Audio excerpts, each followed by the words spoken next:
Yun, Suzuki Espresso. Ang problema niya, basic lang. Mukhang bago lang to, parang Mitsubishi Mirage lang yung fuse.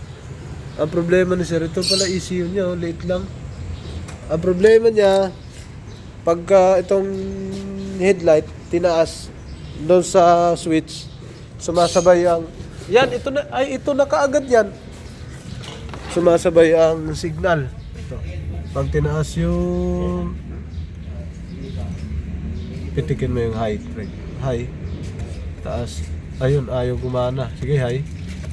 Yan, gumana siya. Low, pitik isa, pitik ulit, wala na, pitik ulit, wala ulit. Sige, pitik, ayaw gumana. Signal mo, yan, signal kanan.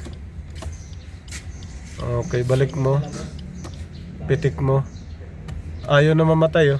Yung high indicator, naka-high na lang lagi. Magkano? 82. Yan ang problema niya. Binuksan na to? Hindi na tinuloy. Binuksan na pala yan. Ang ayaw gumana, ang issue nito ito. Yan ayaw gumana. Ayun kahit pitikin natin, pero nakailaw doon. Pag pinitik natin dito, ayaw niyang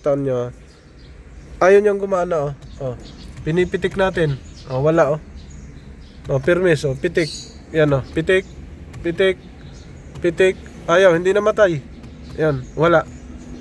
So, Suzuki yun, namatay na. Yun, wala na naman.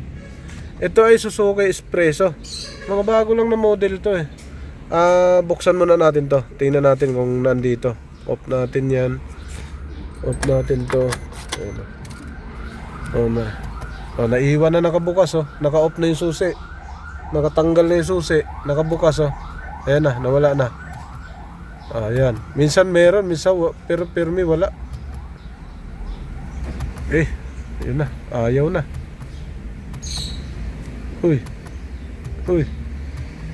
Ayun, nawala na. Tanggalin natin to.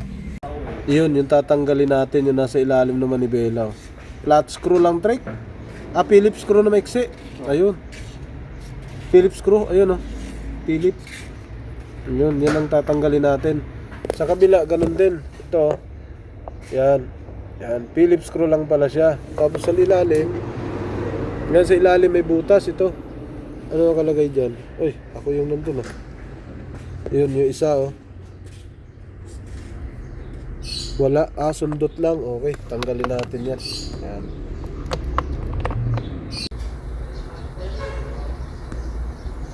Ito yun.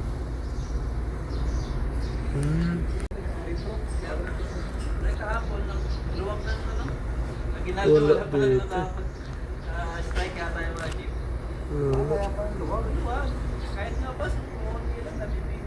Ito malaki na masyado.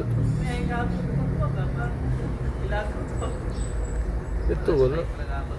Ikot mo nga, Trek, ulit. Yan, sige.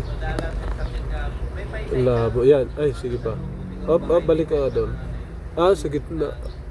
Hindi ito. Sige, ikot pa.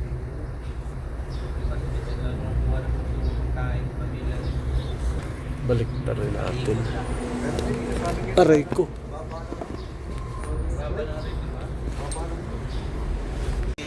Songkit in the moves. Songkit. Songkit muna para paangat. Songkit mo na? Sige. Gandahan hindi umangat yung kabila, Trick. Tika, ulang.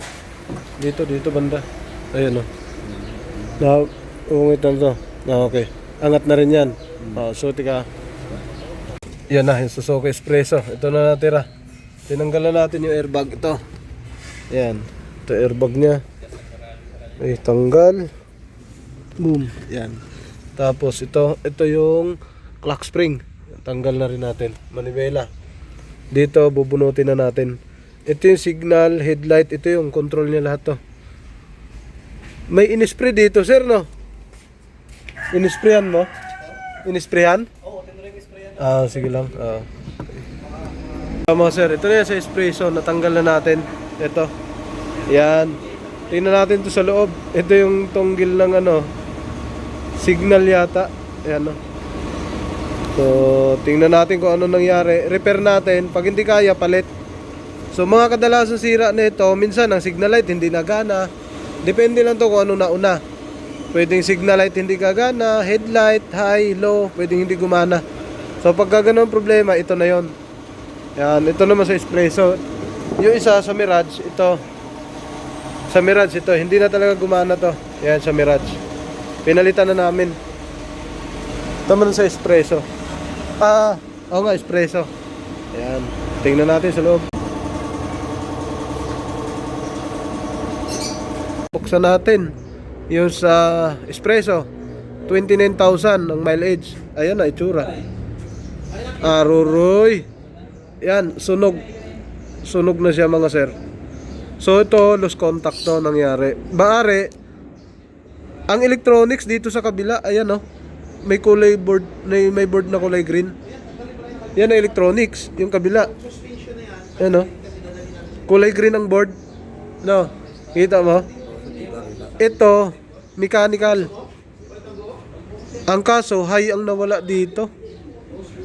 Yung high. So tingnan, buksan natin to kung kaya pang gawin. Pero ito, burn na siya hanggang dito. Buti, hindi nasunog talagang kabuuan. Ano? Ito, tanggalin natin yan. Yan. Espresso. Ito na mga sir. So, nagsunog ang contact point niya. Dito yan ang gagaling. Sa mga bilog na yan, oh. Sa ilalim kasi niyan, yan yung tatama dito. Yan, oh. Kamukha nito isa, madadamay na rin, eh. Yan yung contact point sa ilalim. Yan yung tatama dito. Umiinit to. Yan o. Ito yung contact point din sa baba. Ito naman sa taas. Ito yung pagdinikit. Yan tatama na ganun. Tumatama dito. Ito sa kanya nalusaw. So ano to? Pwede nating i-disarm na to. Huwag nating gamitin. Ang kaso, maging conversion. Mas maganda dahil 29,000 bumili na lang ng ganito. Sa understanding nito, ang pagkakaalam ko, ito kasi nag-i-spark talaga lagi yan. Kumikislap. Pag kislap niyan, pumasok dito sa butas na yan. Ito, yung tinatamaan nito. Kasi butas lang tong tinatamaan dito eh. Nung pag-spark, pumasok yung kaprasong spark siguro dito, hindi na to naangat. Kasi ito umiinit eh. Yan ang dumikit sa plastic. Kasi kung dito didikit, wala namang plastic to rito eh. Dito walang plastic. Pero dito ang meron. Yan ang tumatama sa plastic. Diyan tumama, uminit. Nung uminit, hindi na tumaangat. Nakadikit na siya. So ngayon, bumabad na rin dito. Ito kasi contact point yan eh. Ito na. Pinutol natin yung isa. Kasi hindi na pwede talaga to. Baka mag-cause ng sunog. Yung isa okay pa naman. Nilinis natin, tapos nilagay ulit. So tinanggalan natin yung magiging cause. Pwede rin maging ito. Pero kailangan, mapalitan na to ni sir. Huwag nang patagalin. Kasi bukod sa mahirap baklasin, pronto sa sunog. Okay. Ito na, binalik na namin. So, wala tayong tinanggal si ibabaw, no? Ang takip niyan doon, huli, no? Sige. Alright, naibalik na natin. Pero nga, sabi ko sa inyo, failure to pag ganito. So, yan. Kung makita nyo na, nakailaw na naman, no? Nakailaw bigla. So, mechanical kasi siya. Ayan, di natin makonvert. Ayan. 29,000 pa lang tinakbo. Ito, ayan. Nakailaw, magalaw mo lang konti, yun oh. Ayaw gumana oh. Kahit pitikin mo. Nakailaw lang lagi. Yan oh. Okay. Palit buo nito. So yun. Yun yung mga problema ng mga Suzuki Espresso. Sa Mitsubishi Mirage meron din ganon, pero nagagawa. Kasi sa kanila electronics ang gamit. Ito kasi manual. Kumbaga mechanical contact ang ginamit. Mechanical contact lang. Parang pang elf, pang truck, ang ganun ang ginagawa. So palitan nyo, pagka nasunog, palit talaga. Ngayon, kung mga naka-espresso kayo, mas maganda. Kasi naka-halogen to eh, H4. H4 ang ano nito, yun o, H4. Palitan nyo na kaagad ng LED, yung headlight. LED na kayo para hindi gaano malakas ang kuryente. Yan.